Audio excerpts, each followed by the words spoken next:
I never expected one moment to change the direction of my whole life. But life never warns you before it rewrites everything you thought you understood. It just happens, quietly, unexpectedly, and often in the messiest way possible. It began on an afternoon that should have been ordinary, but instead became the beginning of a story I never imagined myself living. I was standing there, minding my own business, when a stranger suddenly walked up to me. His expression was troubled, determined, almost desperate. He looked at me like he needed to tell me something that couldn't wait even a second longer. And he did.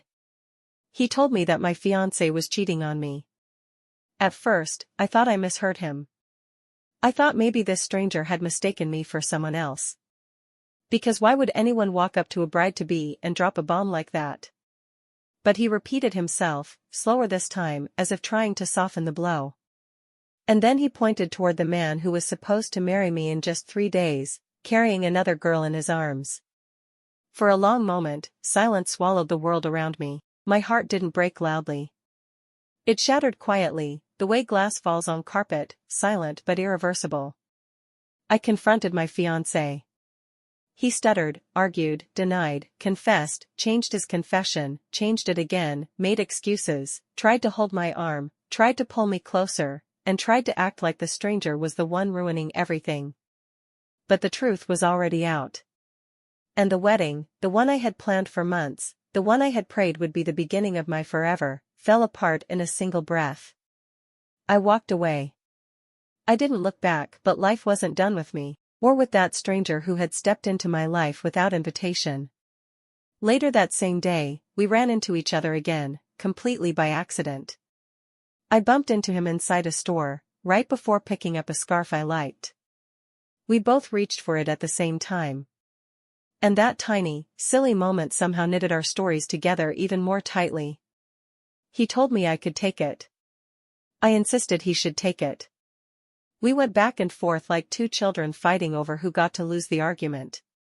Another customer insulted us. A fight almost broke out. Security was called. Strangely, he saved me again. It was ridiculous. It was absurd. And yet, it felt like fate was nudging us toward a thread we were both trying not to pull. He bought the scarf for me.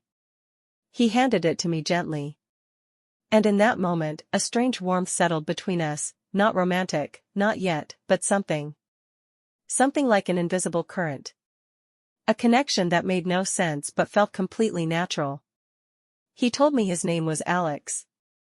And then, before I could understand anything about this boy who appeared out of nowhere, his fiancée arrived.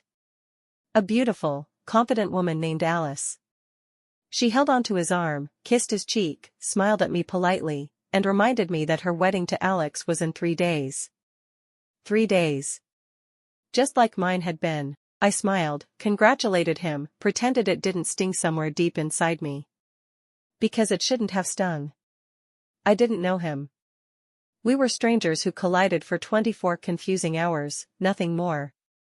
Yet the moment he looked at me, really looked at me, it felt like something inside me trembled, like maybe we weren't supposed to be strangers at all. But I walked away. I told myself it was over. But fate wasn't finished. The next day we met again. Not planned, not expected, just fate tripping over itself to push us into each other's path. He bought ice cream. I teased him for eating without sharing. He gave me a spoonful.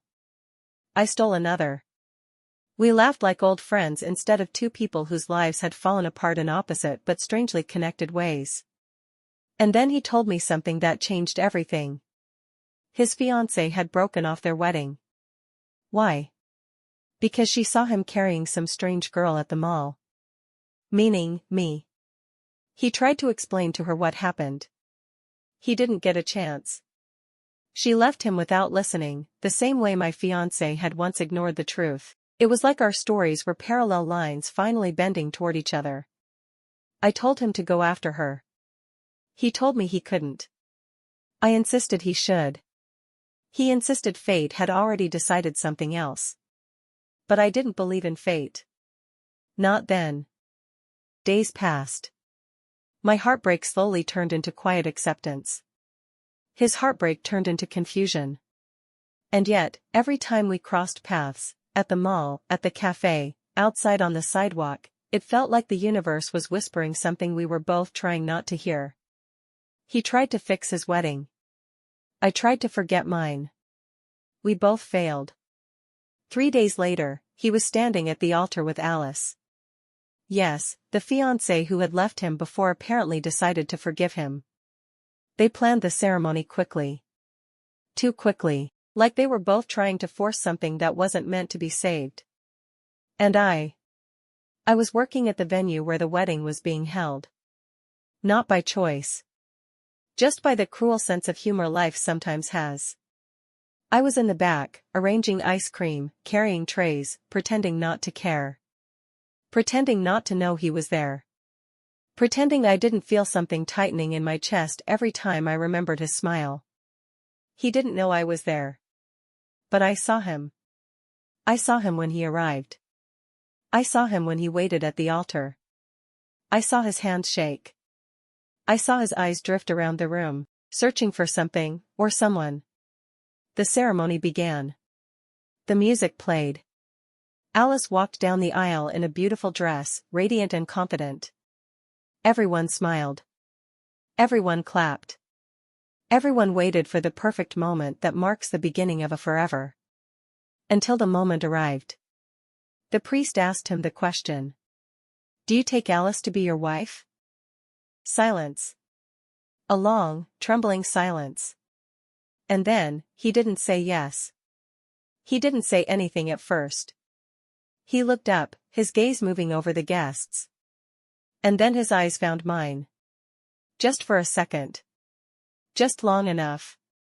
He whispered something to Alice. Something so quiet only she could hear.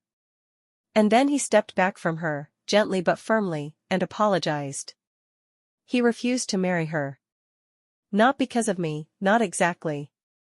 Not because he knew what he felt. But because he knew he couldn't lie.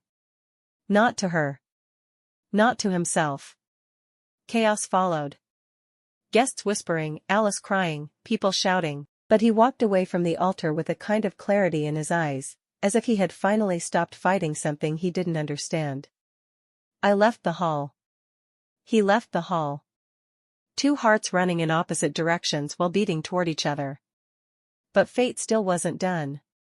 While all this was happening, my ex-fiancé showed up. He tried to get me back. Tried to touch me. Tried to remind me of memories I no longer wanted. He kissed me without permission. He begged. He argued. He insisted I still loved him. I didn't. For the first time, I didn't feel anything at all. All I wanted was to run away from everything, from the wedding, from my past, from the chaos, from the mistakes that kept repeating themselves. I just wanted to breathe. A few days later, I went back to the mall to submit a resume for a job I desperately needed. I ended up facing the same store guard who accused Alex of stealing that scarf the first time we met.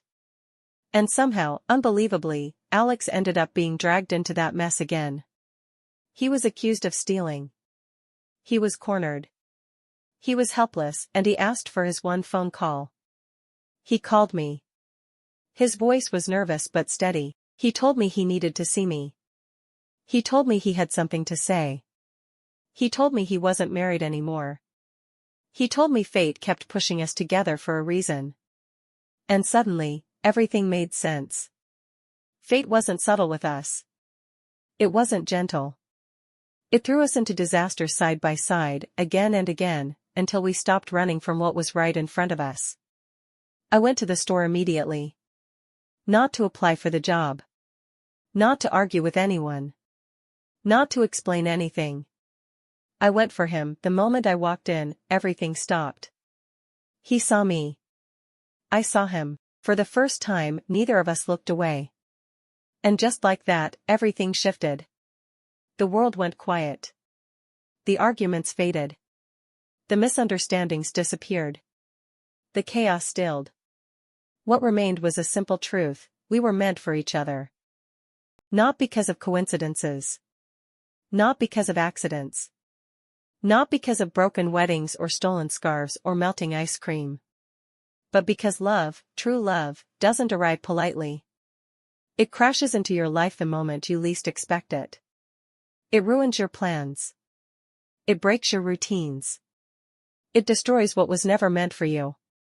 And it replaces it with something better, something unbreakable. We didn't fall in love instantly.